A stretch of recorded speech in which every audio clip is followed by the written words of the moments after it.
Hello everyone, welcome back to Quesadot. And today I am back to introduce a new series that I'm going to be working on.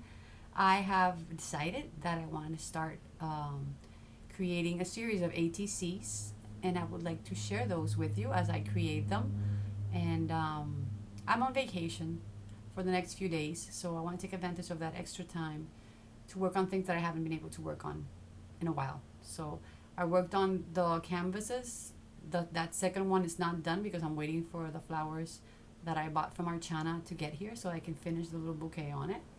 And I've been watching on and off. I haven't been able to watch the whole series, but Linda Lapotka has been creating Rolodex cards for the past month and a half, maybe more.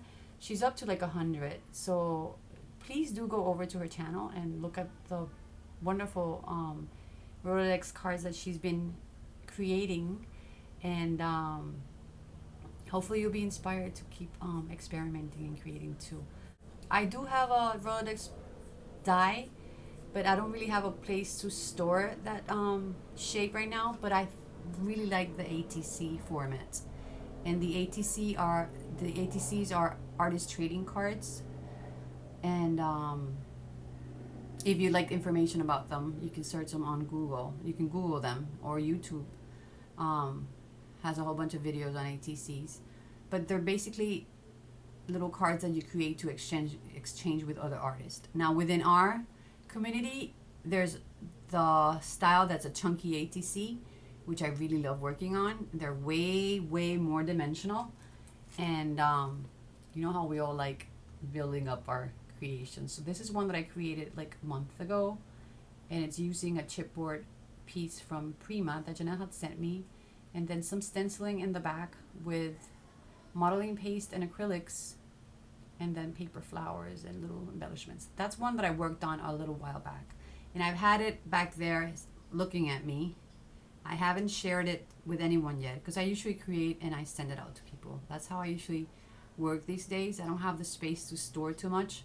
So I usually create inspired by a project, a challenge, or something specific that I have to do for someone, and then I just send it out. So I usually don't keep the things that I create for the most part. But this one I've been holding on to. I really liked how it turned out. Maybe eventually I'll share it with someone, but for now I have it here on display. And watching Linda's, I've been like itching to want to do something like that, to challenge myself to work on something that's a small format so I can work on it fast. I can be challenged by the size and the format of it, but I can also be creative with it. So I chose the ATC size, and the one that I worked on last night and I finished today was this one, because I was cleaning up my whole mess from the painting the canvases, so I wasn't able to start until very late last night. But I worked on this one, and these are cards that Rosa sent to me. They are chipboard. They look like this originally, and I'm thinking she cut them out from the die. I haven't. I wanted to get that die, and I just haven't. But they're easy to make. I mean, you just size. You cut the chipboard to the size, and you can round the corners or not. You don't have to round the corners. But she already sent me a whole bunch of them, and I have them right here next to me, and I'm gonna use those for this series. I'll probably mix it with other things, but I'm mostly gonna be using those because they're already pre-cut and they're ready and they're next to me, and I can just grab them and create and keep on going to the next thing. But back to this one. This one I prepped the chipboard with gesso first. Then I painted over that with acrylic paints. And the paint that I used was folk art. This folk art line, I don't know if it's been out for a while because we can't find like that much variety here. But I found this at Walmart, and it's a pearlescent acrylic paint, and it's called Pink Rouge. So, and I bought all the colors that they had when I found them, and I really like the color of them and the sheen of them.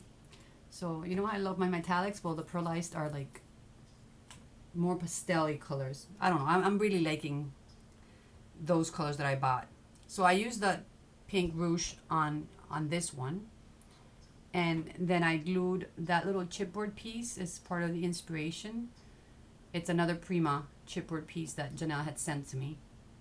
And then in the little corners here on the sides, I combined these little appliques that Nita had sent to me a while back.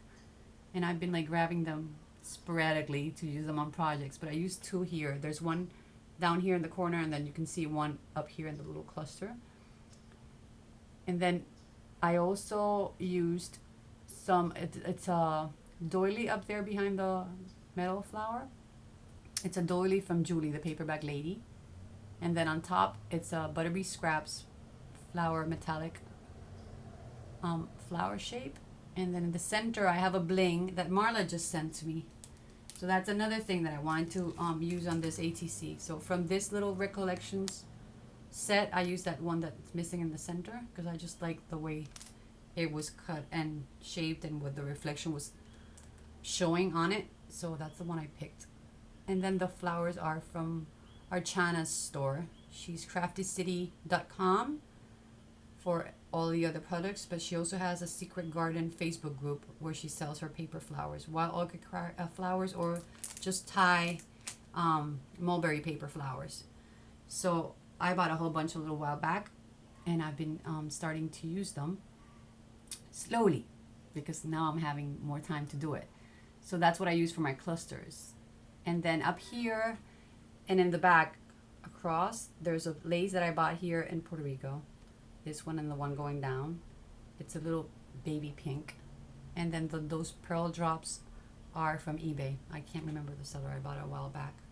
And I always take them out of the package and just put them in a cup with like all the other pearl shapes that I have. So that's the ATC that I worked on. This is the first one on this in the series that I'm working on. And then the one that I'll be working on next, I took some pictures of because I'm going to try for this next one. I'm going to try to do photos of the step-by-step process. I don't have a setup for the camera to film the process of how I create. I just have like a little corner in my desk where I do my things, so it's pretty cluttered. So I don't have like a nice camera setup to do this. But I will be using for that, and I already started, but this is the image that inspired me for that next ATC. So you'll be seeing this incorporated into the second ATC, and it's also going to be a chunky style. So the chunky styles are the ones that you see with all the little clusters, and they come out of the ATC on the side, and they're dimensional. But there's the traditional one, which is the one that artists exchange regularly and are like what started out. They're flat, and you create artworks on that little format, and you exchange it with other artists without charging for them. That's the basic concept behind the ATC. You create something as an artist and you share it with another one, and you don't charge. You just exchange your creations, and you get inspired by each other, or just collect things from different artist friends. So in our paper crafting world and altering and embellishment fabulous world that we share here on YouTube, we like to embellish them more because we can't keep it simple and flat. We just love using our goodies.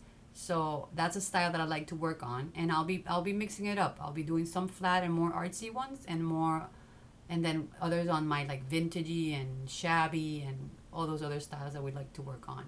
So you'll be seeing a combination of the things that I like to work on, and of the formats, more chunky ones and the flatter ones. So I hope you like what I have to share with this series. Let me know if you have any feedback. Let me know what you feel about it, and do let me know if you want to see that process, not a process video, because it's not going to be a video tutorial or a process video like super detailed, but I will try to take pictures of the different steps and show the products that I used in the different steps, so that when you see that final product, you can see sort of like the process that I went through without having to go through the whole tutorial being filmed, because I don't have the setup for it right now. But if you're interested in that, let me know, because maybe I'll start working on something like that to share with you. So besitos everyone. Hope you like that first ATC that I've shared with you today. It's gonna be called ATC Creation, so when you see that in the title of my videos, you know it'll be one of the series of ATCs that I'll be working on. So thanks for your visit. Thanks for your comments. welcome to the new subbies, because some new subbies have joined recently. So welcome to the channel. Hope you're liking what you see. And yeah, it's a mix of things. I do artsy stuff, and I do more vintage and classical things and alterations, and it all depends on the mood that I'm in. So I hope you like what you're seeing here, and I thank you so much for joining and for your visits. So see you all soon. Besitos.